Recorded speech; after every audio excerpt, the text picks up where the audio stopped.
আসসালামু আলাইকুম। প্রিয় দর্শক, অন্যমঞ্চের আলাপচারিতায় আপনাদের সকলকে আমন্ত্রণ জানাচ্ছি। জাহিদুর রহমান, যিনি বর্তমান প্রধানমন্ত্রী তারেক রহমানের তথ্য ও সম্প্রচার বিষয়ক উপদেষ্টা, তিনি মাত্র ১.৫ বছর আগে বলেছিলেন তিনি দিল্লিতে বসে শেখ হাসিনা কি বলছেন সেটি শুনতে চান। বলেছিলেন তারেক রহমানের মতো শেখ হাসিনা বক্তব্য প্রচারে নিষেধাজ্ঞাও উদ্ভট ও হাস্যকর। ১.৫ বছরের ব্যবধানে তারেক রহমানের সরকার আমলে যখন বাংলাদেশের সাবেক প্রধানমন্ত্রীর দেশে ফেরার ঘোষণা আন্তর্জাতিক মিডিয়াতে ব্যাপক আকারে প্রকাশিত হচ্ছে, তখন ডক্টর জাহেদ বাংলাদেশের গণমাধ্যমকে সতর্ক করে দিচ্ছেন আদালতের নিষেধাজ্ঞার বিষয়টি স্মরণ করে দিয়ে। যদিও আদালতের নিষেধাজ্ঞাটি হিংসাত্মক বক্তব্য প্রচারের ক্ষেত্রে, প্রশ্ন উঠেছে হঠাৎ করে সরকার কি এমন চাপে পড়লো যে কারণে ১.৫ বছর আগের নীতি বা বক্তব্য থেকে সরে আসলো। কি প্রয়োজন পড়েছে শেখ হাসিনার বক্তব্য প্রচার নিষেধাজ্ঞা আরোপের? গণমাধ্যমের খবরে বলা হচ্ছে বিগত অন্তর্বর্তী সরকার আমলেও শেখ হাসিনার বক্তব্য প্রচারের ক্ষেত্রে নিষেধাজ্ঞা দেওয়ার চেষ্টা করা হয়েছিল, কিন্তু ফল হয়েছে ঠিক উল্টো। তাদের সামাজিক যোগাযোগ মাধ্যম ও দেশের বাইরের সংবাদ মাধ্যমে তা ঠিকই প্রচারিত হয়েছে। নিষেধাজ্ঞার কারণে শেখ হাসিনার বক্তব্যের প্রতি মানুষের আগ্রহ আরো বেড়েছে। গুগল ট্রেন্ডসের তথ্যে সেটার প্রমাণও মিলছে। প্রশ্ন হলো সরকার কিভাবে এই ট্রেন্ড ঠেকাবে? আবার দেখা যাচ্ছে ১.৫ বছরের বেশি সময় আগে টাইম ম্যাগাজিন শেখ হাসিনা যে প্রক্রিয়ায় ফিরতে পারেন বলে ইঙ্গিত দিয়েছিল তার অনেক কিছুই এখন মিলে যাচ্ছে। সরকার কি সেই প্রক্রিয়াগুলোর গতি রোধ করতে পারবে? আবার শেখ হাসিনার বক্তব্য নিয়ে সরকার যখন বিচলিত, তখন আওয়ামী লীগের পক্ষ থেকে আবারও দেশব্যাপী মিছিলের ঘোষণা এসেছে। প্রশ্ন হলো, এই যে সেনাবাহিনীর একটু সিভিল অ্যাডমিনিস্ট্রেশনের মেয়াদ শেষ, এখন কি সরকার আওয়ামী লীগকে ঠেকাতে নতুন করে মেয়াদ বাড়াবে? বিস্তারিত জানতে চলুন যাওয়া যাক বিশ্লেষণে। ২৯শে জুন এনডিটিভিতে শেখ হাসিনা একটি বড় সড়ো সাক্ষাৎকার ছাপা হয়। এনডিটিভির বরাত দিয়ে প্রথমে কয়েকটি ভারতীয় ও বাংলাদেশি সংবাদ মাধ্যম এই সাক্ষাৎকারটি প্রকাশ করে, যেখানে শেখ হাসিনা প্রথমবারের মতো বলেছেন মৃত্যুদণ্ড, মামলা, দলের কার্যক্রমের উপর নিষেধাজ্ঞা সহ যত বাধাই থাকুক তিনি ২০২৬ সালের মধ্যে বাংলাদেশে ফিরবেন। এনডিটিভির বরাত দিয়ে এই সাক্ষাৎকারটি ছাপা হয় আন্তর্জাতিক সংবাদ মাধ্যম রয়টার্স ও এএফপিতে। রয়টার্স ও এএফপির মতো আন্তর্জাতিক সংবাদ মাধ্যম খুব বেশি গুরুত্বপূর্ণ সংবাদ না হলে অন্য দেশের সংবাদ মাধ্যমের বরাত দিয়ে কোনো খবর প্রকাশ করে না। বাংলাদেশে নির্বাচনের আগে যখন ভারতীয় গণমাধ্যমে শেখ হাসিনার সাক্ষাৎকার প্রকাশিত হয়েছিল, তখন রয়টার্স ও এএফপির মতো আন্তর্জাতিক সংবাদ মাধ্যমগুলো নিজেরাই শেখ হাসিনার ইমেল সাক্ষাৎকার নিয়েছিলেন। কিন্তু এবার এনডিটিভির প্রকাশ করা সাক্ষাৎকারটি রয়টার্স শুধু প্রকাশই করেনি, একদিনের মধ্যে সংস্থাটি তাদের নিজস্ব ফেসবুক পেজে ২ বার পোস্ট করেছে খবরটি। রয়টার্স ও এএফপিতে শেখ হাসিনার বক্তব্য প্রকাশের পর থেকে এখন পর্যন্ত বাংলাদেশের বাইরে ৩৩টি দেশের ৯৭টি সংবাদ মাধ্যমে এই সাক্ষাৎকারটি প্রকাশিত ও প্রচারিত হয়েছে। সাম্প্রতিক সময় ঈদ উল আজহায় বাংলাদেশের মহিষ ট্রাম্পের খবর এতটা বিশ্ব মিডিয়াগুলোতে প্রচার হতে দেখা গিয়েছিল।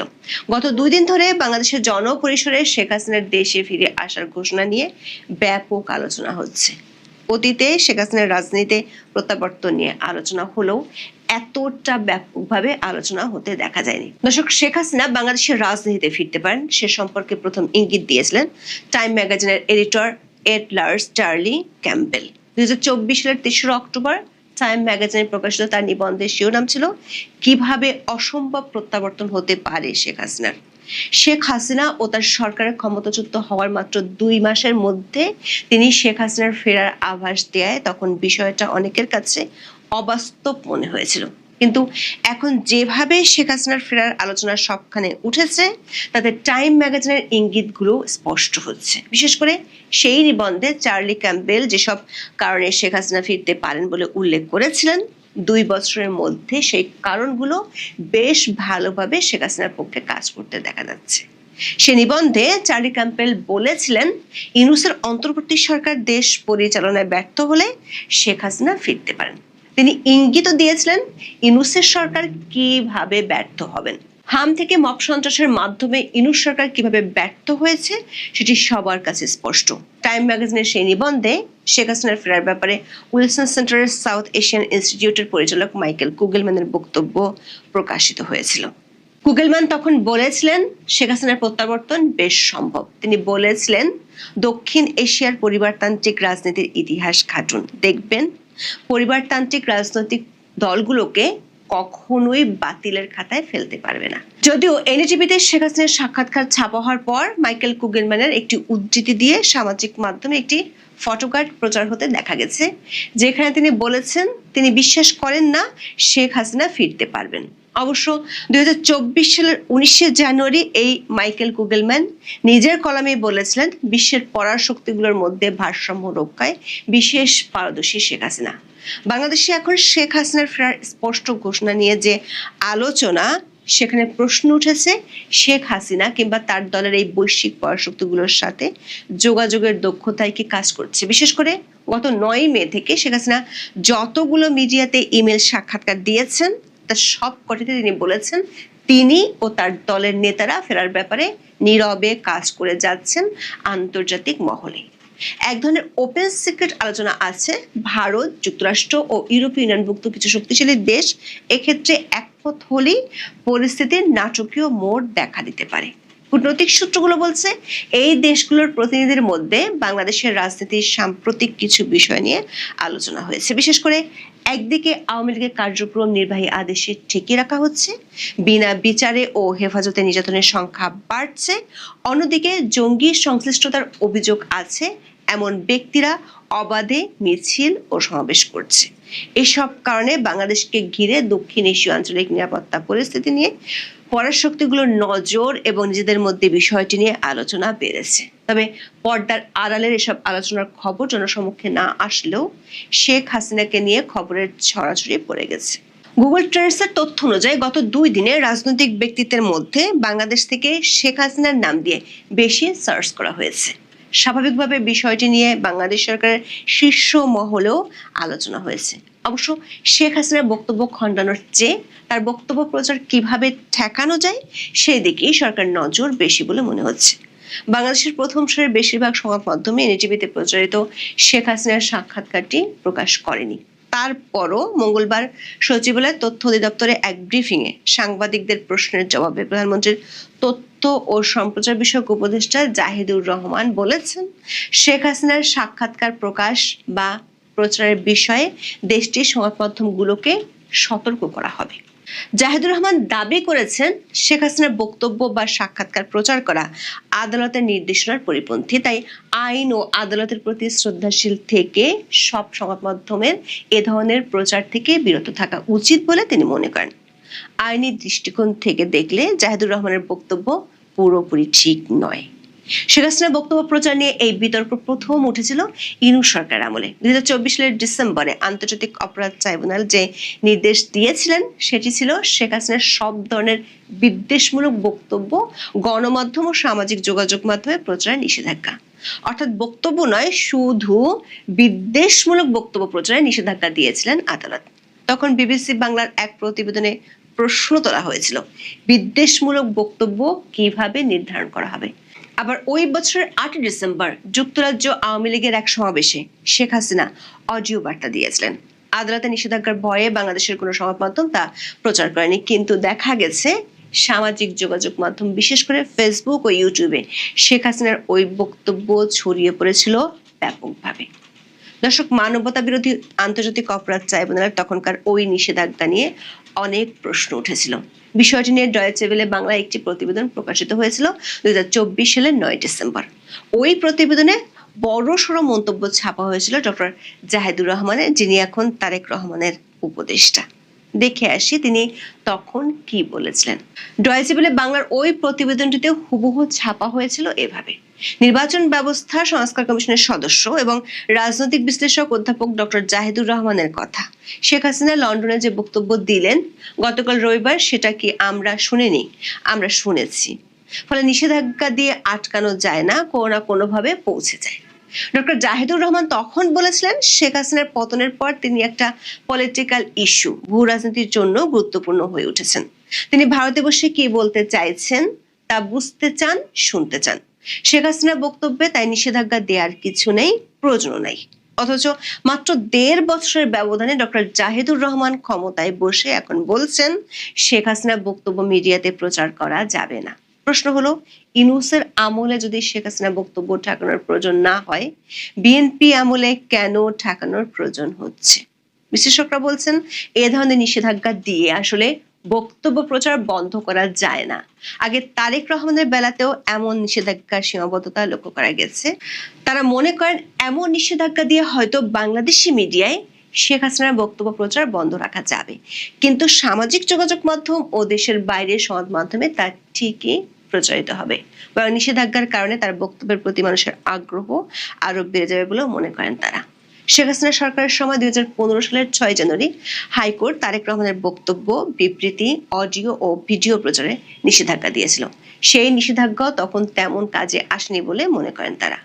তারেক রহমানের উপর সেই নিষেধাজ্ঞা শেখ হাসিনা সরকারের পতনের পর গত 22 আগস্ট প্রত্যাহার করা হয়। একাধিক সূত্র বলছে শেখ হাসিনার এমন সময়সীমা ঘোষণায় শুধু সরকারের শীর্ষ মহল নয়, কূটনৈতিক পাড়ায় বেশ জোরে সোরে আলোচনা হচ্ছে। সরকার একটি সূত্র বলছে শেখ হাসিনা নেহাতি দলকে চাঙ্গা করা কিংবা বলার জন্য বলতে গিয়ে দেশে ফেরার সময়সীমা উল্লেখ করেননি। সেটি হলে তিনি এর আগেও এটি বলতে পারতেন, কিন্তু তিনি সেটি বলেননি। আবার অতীতে যেমন শেখ হাসিনা বক্তব্যের জন্য ভারতের উপর দোষ চাপানো হতো, সেটিও এখন সরকারের পক্ষ থেকে বলা হচ্ছে না। এখানে পর্দার আড়ালে এমন কিছু আলোচনা হয়েছে এবং তা চলমান আছে যেগুলোর ফলাফল দৃশ্যমান হতে শুরু করেছে।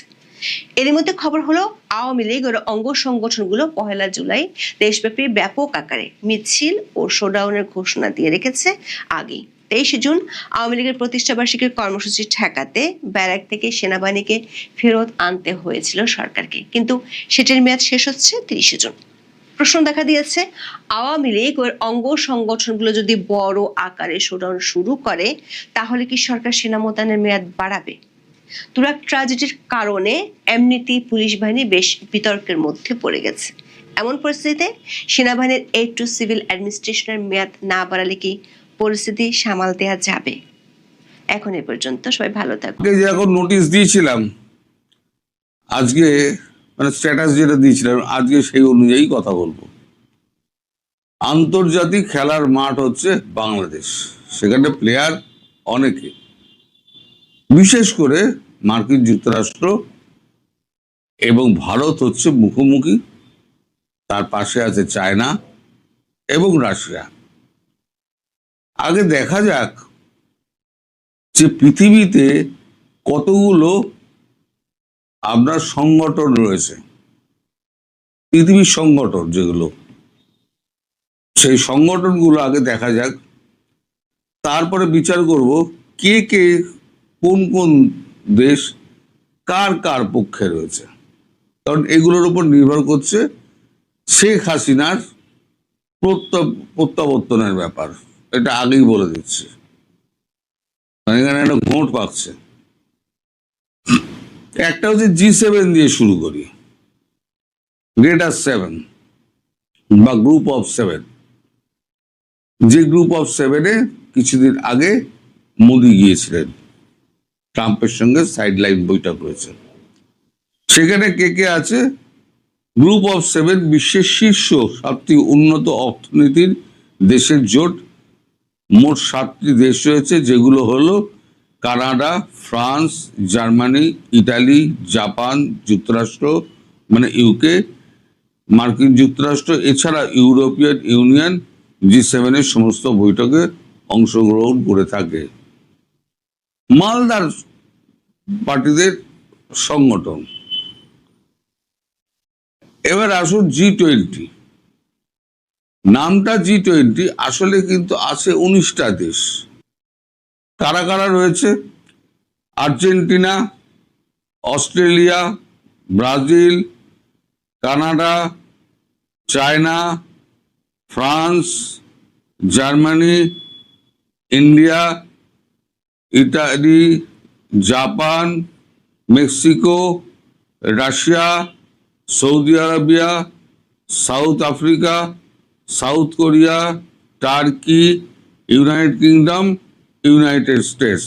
এছাড়া আরও 2টো দেশ রয়েছে যারা এখানে অন্তর্ভুক্ত নেই, তারা হচ্ছে বাইরে থেকে তারা আসে। তারা হচ্ছে, এক হচ্ছে ইউরোপিয়ান ইউনিয়ন আর হচ্ছে আফ্রিকান ইউনিয়ন। টোটাল 19 আর 2 21, কিন্তু নামটা G20 রয়ে গেছে। এই যে গোল গোল দাগ দেওয়া রয়েছে, এই যে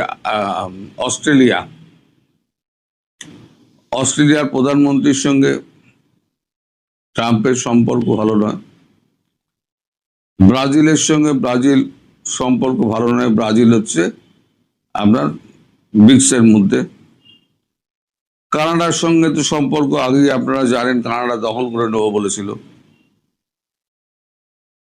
আমার প্রেসিডেন্ট। চায়নার সঙ্গে তো আদায় কাজ করার সম্পর্ক, ফ্রান্সের সঙ্গেও তাই। ফ্রান্সের প্রধান প্রেসিডেন্ট ইমানুয়েল ম্যাক্রোকে বলেছিলেন যে ওর বউ তো ওকে পেটায়। আচ্ছা, জার্মানির সঙ্গেও আদায় কাজ করার সম্পর্ক। ভারতের কথা তো ছেড়েই দিন, আপনারা সবাই জানেন। আমি গোল গোল দাগগুলো দেওয়া বলছি। ইতালি নিরপেক্ষ, এই ইটালি কিন্তু আপনার জর্জিয়া মেলোনি, গোল দাগটা দেওয়া হয়নি।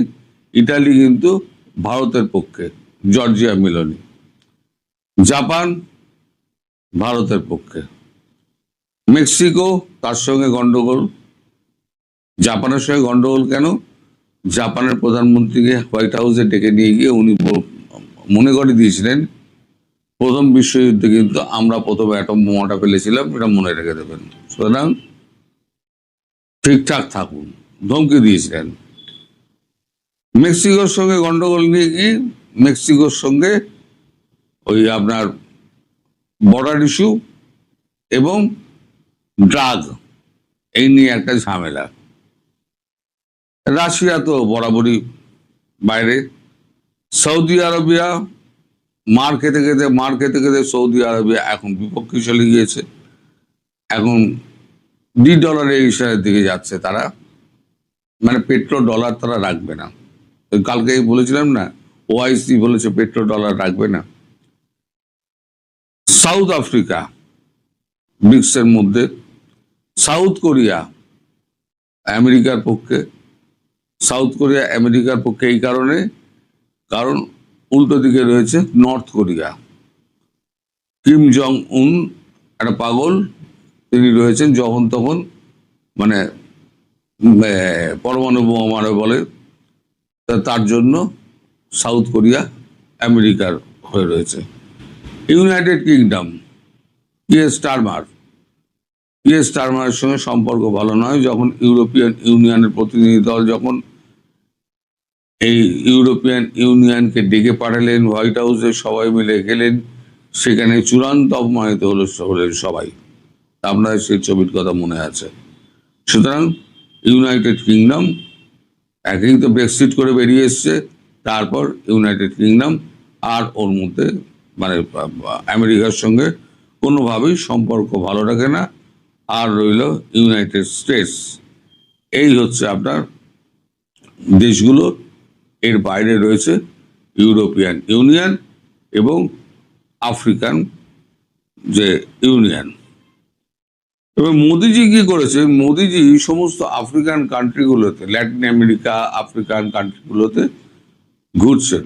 আপনাদের মনে আছে পাপুয়া গিনিতে উনি গেছিলেন।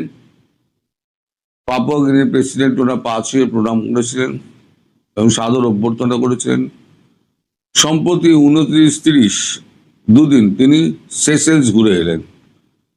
এই সেশেলস হলো পূর্ব আফ্রিকার মূল ভূখণ্ডের পূর্বে মাদাগাস্কার উত্তর পূর্ব ভারতের বঙ্গোপসাগর অবস্থিত একটি ক্ষুদ্রতম রাষ্ট্র। এটি প্রায় 115টি দ্বীপের সমন্বয়ে গঠিত। এই রাজধানী হচ্ছে বৃহত্তম শহর ভিক্টোরিয়া, যা দেশের প্রধান দ্বীপ মাহেতে অবস্থিত। সেশেলসের ভৌগোলিক অবস্থান সম্পর্কে নিচে দেওয়া হলো। সেশেলস নিরক্ষরেখার সামান্য দক্ষিণে 4 ডিগ্রি থেকে 11 ডিগ্রি দক্ষিণে, 4 ডিগ্রি থেকে 11 ডিগ্রি দক্ষিণে, আর দক্ষিণ অক্ষাংশ হচ্ছে 46 ডিগ্রি থেকে 56 ডিগ্রির মধ্যিখানে। এই জায়গাটা হচ্ছে গিয়ে আপনার সেশেলস ঘুরে এলেন। তার মানে আফ্রিকান ইউনিয়ন, পাপুয়া গিনি, সেশেলস, যারা হচ্ছে আফ্রিকার যত আপনার শক্তিধর রাষ্ট্র, যদিও দুর্বল, তাদের মধ্যেও তো কারো কারো শক্তি একটু বেশি, এবং তাদের কেউ দেখে না, এতদিন কারোর দেখতো না, কেউ দেখতো না। ভারত কিন্তু প্রথম বলেছিল যে আমরা গ্লোবাল সাউথের কণ্ঠস্বর হয়ে দাঁড়াবো, যাদের কথা কেউ বলে না। ফলে সবাই এখন মোদির দিকে ঝুঁকেছে। এখন এদিকে রইল তারা ব্রিক্স আর হচ্ছে RIC, ওদিকে 3টে হয়ে গেল, G7 হয়ে গেল, G20 হয়ে গেল, আর এটা হচ্ছে আপনার ইউরোপিয়ান ইউনিয়নের কথা তাই বলেই দিলাম। এদিকে রইল আপনার ব্রিক্স আর সাউথ RIC। তাহলে আপনি বলুন, এইখানে ইটালি, আপনার অস্ট্রেলিয়া, ব্রিক্সের মধ্যে যারা রয়েছে, ইটালি চলে আসবে, ফ্রান্স চলে আসবে, কারণ এদের কারোর সঙ্গেই সম্পর্ক ভালো নয়। জার্মানি চলে আসবে, কারণ জার্মানি অলরেডি সমস্ত টেকনোলজি এগুলো ট্রান্সফার করতে শুরু করে দিয়েছে। এই যে টোটাল যে গেমটা হচ্ছে না, এই টোটাল গেমটা মোদিজি ঘুরে ঘুরে ঘুরে ঘুরে একটা জিনিস তৈরি করছেন, সেটা হচ্ছে একটা, মানে কি বলবো এটাকে আপনাকে, মানে সঠিক বাংলায় যদি ব্যাখ্যা করতে হয়, বলা যায় একটা সংযুক্ত একটা শক্তি, যেখানে ভারতবর্ষের সিদ্ধান্তের পাশে সবাই দাঁড়াবে। এই যে বাংলাদেশ প্রসঙ্গে সবাই জানে যে আমেরিকা প্রথমে অস্থির করে সুস্থির রাষ্ট্রকে। আপনি সারা পৃথিবী দেখুন, যেখানে যেখানে গন্ডগোল হয়েছে, এই ইরাক থেকে সিরিয়া পর্যন্ত, সর্বত্র সর্বত্র, লাস্ট আফগানিস্তান, লাস্টে ভিয়েতনাম, যুদ্ধে হেরে ফিরে এলো। আফগানিস্তানও শেষটাও তাই, যুদ্ধে হেরে ফিরে এলো, বিলিয়ন্স অফ রুপিস খরচা তারা করে। কিন্তু এখন যা অবস্থা, আমেরিকাকে আর কেউ বিশ্বাস করে না। আমেরিকার সৎ উদ্দেশ্য থাকলেও কেউ কিন্তু বিশ্বাস করবে না। এবার আসি শেখ হাসিনার প্রসঙ্গে। ভারত কি করছে? ভারত করছে এই সমস্ত রাষ্ট্রগুলোকে এক করছে, দিয়ে এবার ইউনাইটেড নেশনস কি চিঠি পাঠাবে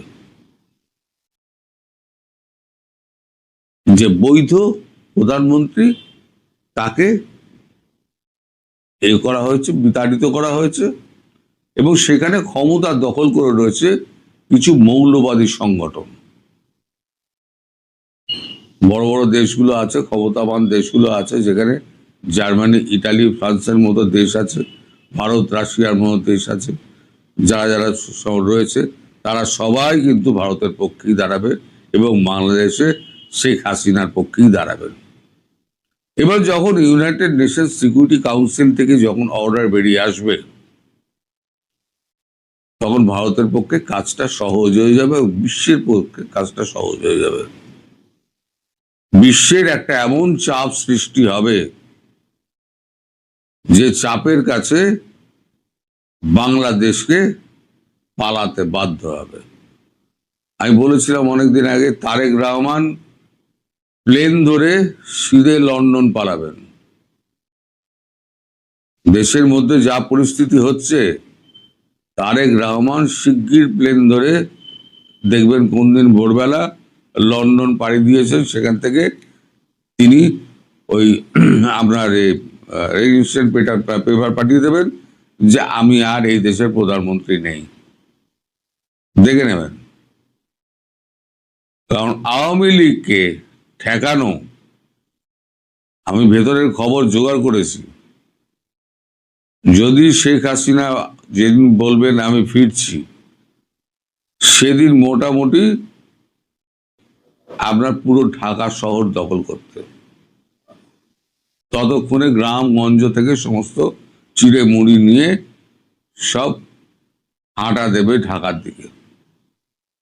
যদি প্লেনে যান, আমি যা শুনেছি, যদি প্লেনে যান, তাহলে ওখান থেকে ওনার বাড়ি গিয়ে পৌঁছাতে লাগবে অন্তত 8 ঘন্টা থেকে 10 ঘন্টা। আর যদি বাই রোড যান তাহলে অন্তত 3 দিন লাগবে। তার আগেই দেখবেন ওই সেনাবাহিনী ব্যারাকে ঢুকে গেছে, পুলিশ তো মাঠে নামবেই না। তারপর পরিস্থিতি কি হবে সে তো আপনারা বুঝতেই পারছেন, তা আমি আর ভেঙে বলবো না। মানে এখানে অনেক রকম সমস্ত বিধিনিষেধ আছে। আপনারা বুদ্ধিমান মানুষ, আপনারা ভেবে দেখুন যে কি হতে পারে না হতে পারে। সবাই ভালো থাকবেন, সুস্থ।